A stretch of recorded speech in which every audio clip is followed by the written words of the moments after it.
Raphael Mangual is with us now. He is a fellow at the Manhattan Institute and contributing editor of the City Journal. He says the toxic narrative about the police is absolutely wrong. Welcome, sir. How are you? I'm doing very well, Glenn. How are you? I'm good. I'm going to play devil's advocate, and I'm going to bring Stu in for this too. And we want to push you on the stats because we have heard all of these press reports and all of these people saying how bad it is. So you go ahead and fill our head with these lies. How bad is it out there? Well, it is not anywhere close to what the activists say we're dealing with, and that's the most important takeaway here. Okay, I think like any other human endeavor, policing is perfect, right? Police are human; they make mistakes. Sometimes those mistakes result in death, and some of those deaths reflect not just negligence, but sometimes even malevolence, right? There is such thing as a bad cop. There is such thing as evil that makes its way onto a police force. The question is how big? What is the scope of this problem? And, the reality is that it is a problem that is far overblown compared to the rhetoric. I mean, consider just fatal encounters, for example, right? The Washington Post documented just over 1,000 shootings last year and 992 shootings in 2018. So that number's remained pretty steady. That year, police in general across the whole country fired their guns just over 3,000 times in 2018. Now, this sounds like a lot, right? There's multiple shootings a day involving police. But in a country of 330 million people with a police force of nearly 700,000 officers in full-time roles, not including reserve officers or part-time roles, that is an incredibly low amount, especially when you consider also that they make more than 10 million arrests in a given year, have almost 100 million police citizen contacts, right? So when we look at the full scope of the volume of police activity, what we see is that deadly encounters represent an infinitesimally small slice of an exceptionally large pie, right? At most, if you're looking at 10.3 million arrests, 0.003% of arrests result in the use of deadly force. That is not evidence of a pandemic of police violence. That is not evidence of a police force out of control. And the case does not get any stronger when you look at non-fatal uses of force. Right. One of the best studies I've seen on this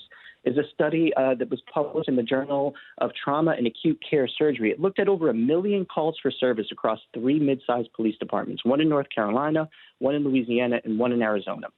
Those calls for service resulted in over 114,000 arrests.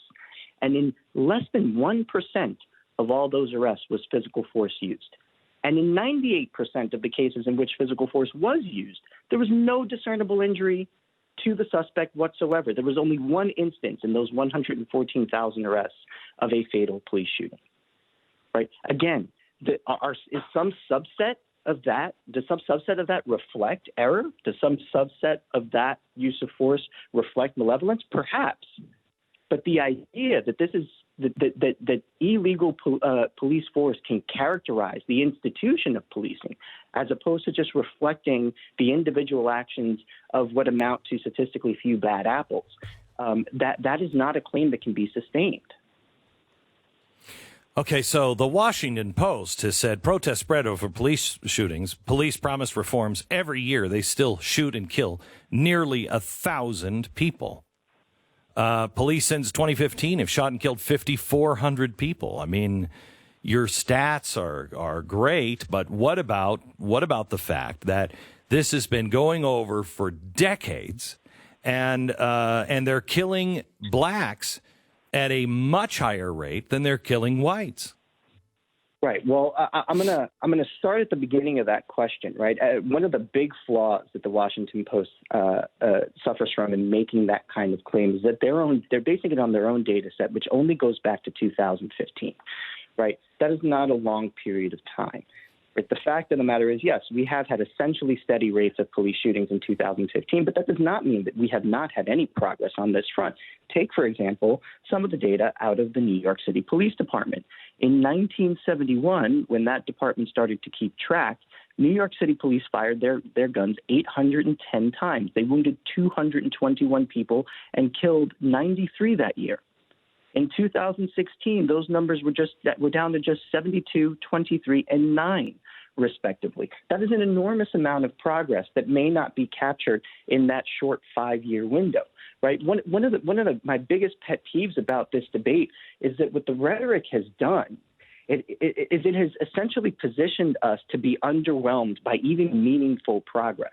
Because the fact of the matter is again, police are not perfect, but there isn't a whole lot of room for improvement when it comes to deadly force, simply because of the fact that it is such a rare occurrence.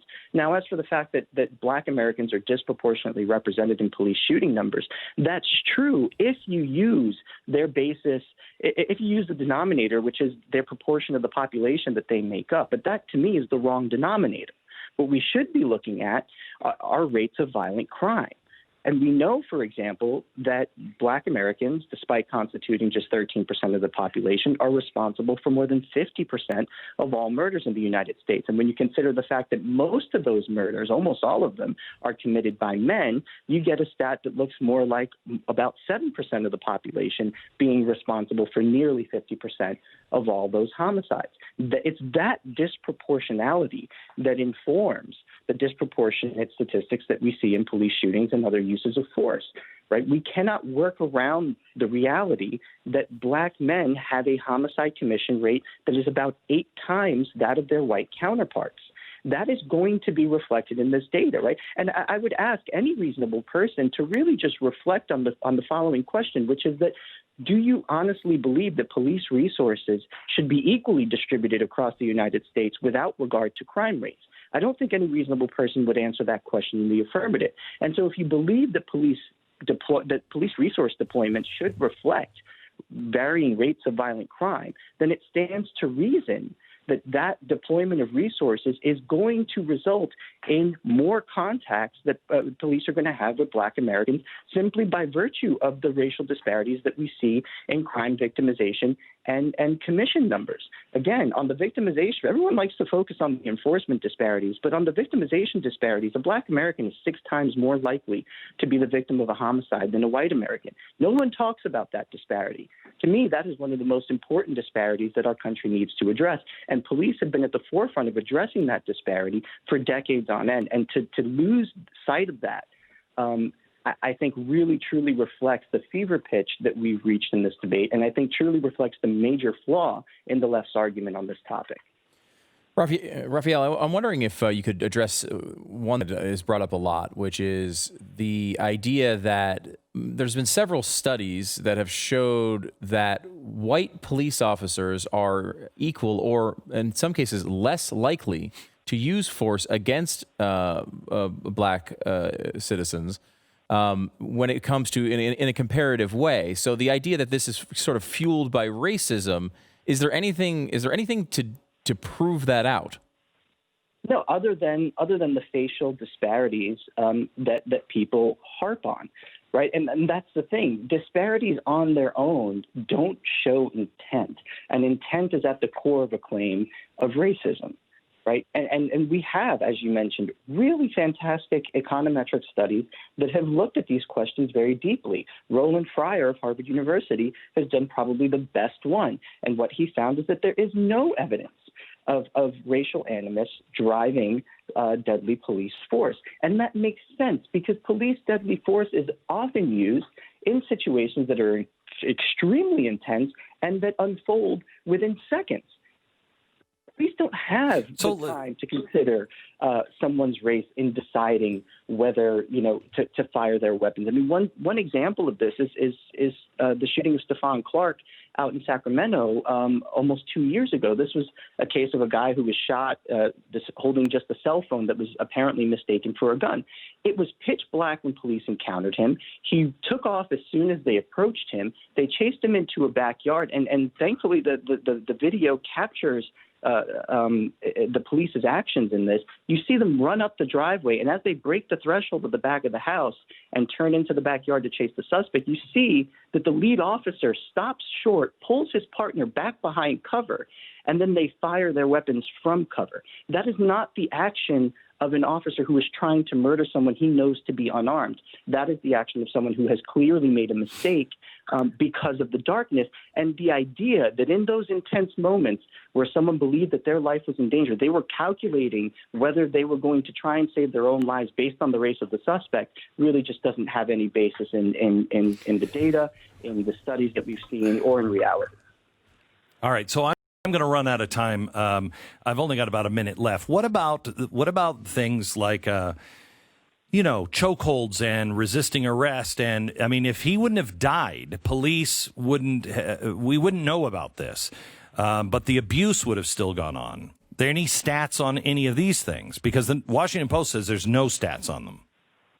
Well, no, that's not entirely true, right? The Bureau of Justice Statistics does do surveys of citizens who have had police encounters.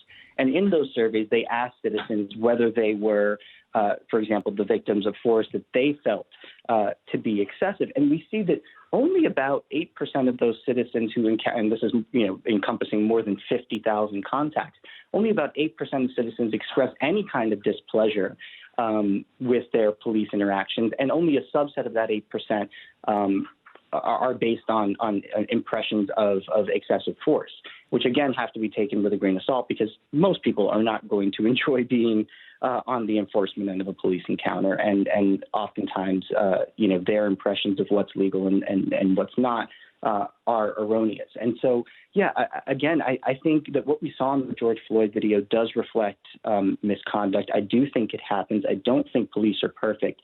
But to say that kind of misconduct characterizes the institution as a whole, I think is just a cry too far.